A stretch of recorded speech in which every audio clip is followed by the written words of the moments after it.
ଆଜି ଆମେ ଆଗର ଗୋଟିଏ ବହୁତ ଗଭୀର ବିଶ୍ଳେଷଣକୁ ବୁଝିବାକୁ ଚେଷ୍ଟା କରିବା। ଏଥିରେ ଆମ୍ ଆଦମୀ ପାର୍ଟିରୁ କିଛି ବଡ଼ ବଡ଼ ଚେହେରା କାହିଁକି ହଠାତ୍ ଦଳ ଛାଡ଼ି ଚାଲିଯାଉଛନ୍ତି ସେ ବିଷୟରେ କୁହାଯାଇଛି।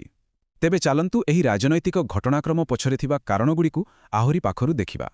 ଏହି ଶକ୍ତିଶାଳୀ କଥାଟି ହେଉଛି ରାଜନେତା ରାଘବ ଚଡ୍ଢାଙ୍କର। ଆଉ ଜାଣନ୍ତି, ଏଇଟା ଖାଲି ଗୋଟେ ଉକ୍ତି ନଥିଲା, ଏହା ଥିଲା ଏକ ପ୍ରକାରର ଚେତାବନୀ, ଆଗକୁ ଆସିବାକୁ ଥିବା ଗୋଟେ ବଡ଼ ରାଜନୀତିକ ଝଡ଼ର ସଙ୍କେତ। ଆଉ ଠିକ୍ ସେୟା ହିଁ ହେଲା। ଏହି କଥାର କିଛି ଦିନ ପରେ ଗୋଟେ ଏମିତି ଖବର ଆସିଲା ଯାହା ପୁରା ଦିଲ୍ଲୀ ରାଜନୀତିକୁ ଦହଲାଇ ଦେଲା। ଖବରଟା ଥିଲା କି ରାଘବ ଚଡ୍ଢାଙ୍କ ସାଙ୍ଗରେ ଆଉ 7 ଜଣ ସାଂସଦ, ହଁ ପୁରା 7 ଜଣ, ଆମ୍ ଆଦମୀ ପାର୍ଟି ଛାଡ଼ି ବିଜେପିରେ ଯୋଗ ଦେବାକୁ ଯାଉଛନ୍ତି। ଭାବିଲେ ଏଇଟା କେବଳ କିଛି ନେତାଙ୍କର ଇସ୍ତିଫା ନୁହେଁ, ଏହା ଏକ ପ୍ରକାରର ବିଦ୍ରୋହର ଘୋଷଣା ଥିଲା। ଆଉ ଦେଖନ୍ତୁ, ଏ ଲିଷ୍ଟରେ କିଏ କିଏ ଥିଲେ। ରାଘବ ଚଡ୍ଢା ତ ଥିଲେ, ତାଙ୍କ ସହ ସନ୍ଦୀପ ପାଠକ, ସ୍ୱାତି ମାଲିୱାଲ, ଏପରିକି ଆମ କ୍ରିକେଟର ହରଭଜନ ସିଂ ମଧ୍ୟ। ଏମାନେ ସବୁ ବଡ଼ ବଡ଼ ଚେହେରା, ତେଣୁ ଏଇଟା ଦଳ ପାଇଁ କେତେ ବଡ଼ ଝଟକା ଥିଲା ସେଇଠୁ ହିଁ ସ୍ପଷ୍ଟ ହୋଇଯାଉଛି। କିନ୍ତୁ ଆଜି ତକ ରିପୋର୍ଟ କହୁଛି କି ଆପ୍ ପାଇଁ ଏମିତି ଘଟଣା କିଛି ନୂଆ ନୁହେଁ। ଏହା ବହୁତ ଦିନରୁ ଚାଲିଆସିଥିବା ଗୋଟେ ଲମ୍ବା କାହାଣୀର ଗୋଟେ ନୂଆ ପୃଷ୍ଠା ମାତ୍ର। ଯଦି ଆମେ ପଛକୁ ଫେରି ଦେଖିବା, ଆପ୍ର ଆରମ୍ଭରୁ ହିଁ ଏମିତି ହେଇ ଆସୁଛି। ଦେଖନ୍ତୁ, 2015ରେ ଦଳର ସବୁଠୁ ବଡ଼ ସଂସ୍ଥାପକ ସଦସ୍ୟ ଯୋଗେନ୍ଦ୍ର ଯାଦବ ଆଉ ପ୍ରଶାନ୍ତ ଭୂଷଣ, ତାଙ୍କୁ ବାହାର କରିଦିଆଗଲା।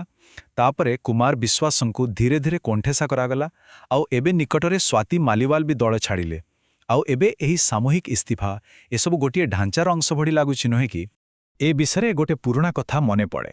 2015ରେ ଯେତେବେଳେ ଯୋଗେନ୍ଦ୍ର ଯାଦବ ଆଉ ପ୍ରଶାନ୍ତ ଭୂଷଣଙ୍କୁ ବାହାର କରାଗଲା, ସେତେବେଳେ ଅରବିନ୍ଦ କେଜରିୱାଲ କହିଥିଲେ ସାଥୀମାନେ ମୋତେ ଧୋକା ଦେଲେ। ଆଜ୍‌ତକ୍ ରିପୋର୍ଟ ଅନୁସାରେ ଏହି କଥାରୁ ହିଁ ଜଣାପଡ଼େ ଯେ ଦଳ ଭିତରେ ଯେକୌଣସି ଅଲଗା ମତକୁ ସବୁବେଳେ ବିଶ୍ୱାସଘାତକତା ଭାବେ ହିଁ ଦେଖାଯାଇଛି। ତେବେ ଆସନ୍ତୁ ଏବେ ସେ ମୂଳ କାରଣ ଉପରକୁ ଯିବା, ଯାହା ଉପରେ ଏହି ପୁରା ବିଶ୍ଳେଷଣଟି ଆଧାରିତ, ଆଉ ତାହା ହେଉଛି ଦଳର ନିଜ ଭିତରର ସଂସ୍କୃତି। ତେବେ ପ୍ରକୃତ ସମସ୍ୟାଟା କେଉଁଠି? ରିପୋର୍ଟ କହୁଛି ଆପ୍ର ଗୋଟେ ସିଧାସଳଖ ଫର୍ମୁଲା ଅଛି। ପ୍ରତିଭାବାନ ଲୋକଙ୍କୁ ସ୍ୱାଗତ କରାଯାଏ, କିନ୍ତୁ ଗୋଟିଏ ସର୍ତ୍ତ ସହିତ, ସମ୍ପୂର୍ଣ୍ଣ ବିଶ୍ୱସ୍ତତା।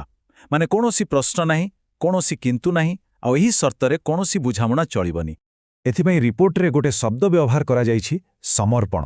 ଏହାର ଅର୍ଥ କ'ଣ? ଏହାର ଅର୍ଥ ହେଉଛି ଦଳର ସଦସ୍ୟମାନେ ନିଜର ବ୍ୟକ୍ତିଗତ ପରିଚୟ, ନିଜର ଆକାଂକ୍ଷା ସବୁକିଛିକୁ ନେତାଙ୍କ ଚିନ୍ତାଧାରାରେ ପୂରାପୂରି ମିଶେଇ ଦେବେ। ଏକ ପ୍ରକାରର ସମ୍ପୂର୍ଣ୍ଣ ଆତ୍ମସମର୍ପଣ।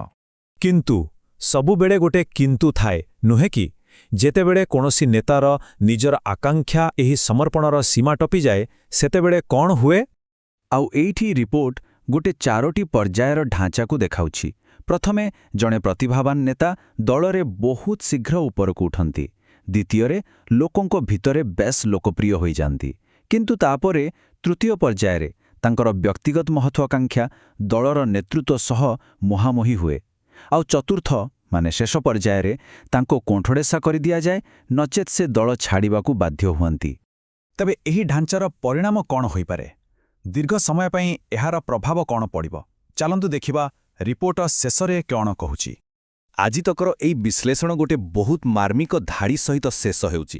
ସେଥିରେ ଲେଖାଅଛି, ଶେଷରେ ବୋଧହୁଏ କେବଳ ଜଣେ ବ୍ୟକ୍ତି ହିଁ ପଡ଼ିଆରେ ବାକି ରହିଯିବେ। ଏହାର ଅର୍ଥ ହେଉଛି, ଯଦି ଏମିତି ଚାଲେ ତାହେଲେ ନେତା ତ ରହିଯିବେ, କିନ୍ତୁ ଯେଉଁ ଆନ୍ଦୋଳନ ପାଇଁ ଏସବୁ ଆରମ୍ଭ ହୋଇଥିଲା, ହୁଏତ ତାହା ହିଁ ଶେଷ ହୋଇଯିବ। ତେଣୁ ଶେଷରେ ଗୋଟେ ବଡ଼ ପ୍ରଶ୍ନ ଛିଡ଼ା ହେଉଛି। ଯଦି ଗୋଟିଏ ଆନ୍ଦୋଳନର ମୂଳଦୁଆ ହିଁ ହେଉଛି ବିଶ୍ୱସ୍ତତା, ତେବେ ଯେତେବେଳେ ସେହି ବିଶ୍ୱସ୍ତମାନେ ହିଁ ଦୂରେଇ ଯାଆନ୍ତି, ସେତେବେଳେ ସେହି ଆନ୍ଦୋଳନର ଭବିଷ୍ୟତ କ'ଣ? ଏହା ହିଁ ବୋଧହୁଏ ସବୁଠୁ ବଡ଼ ଚିନ୍ତାର ବିଷୟ।